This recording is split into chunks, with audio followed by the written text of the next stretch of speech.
18 رمضان سے 21 رمضان مولا علی علیہ السلام کی شہادت کے ایام۔ آپ رسول خدا کے بعد ہمارے لیے رسول پاک کے جانشین تھے۔ رسول خدا نے آپ علیہ السلام کو اپنا وصی بنایا۔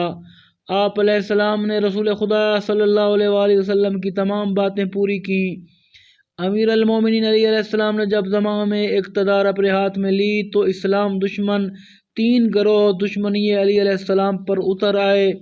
سب سے پہلا قاسطین معاویہ اور ان کے طرفداروں کا گروہ، دوسرا ناکثین طلحہ و زبیر ان کے حامی لوگوں کا گروہ جنہوں نے آپ علیہ السلام کی بیعت کو توڑا۔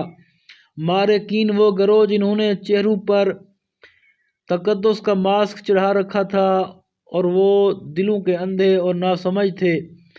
پہلے گروہ نے امیر المومنین علی علیہ السلام کے خلاف 1 سال 8 مہینے تک جنگ لڑی۔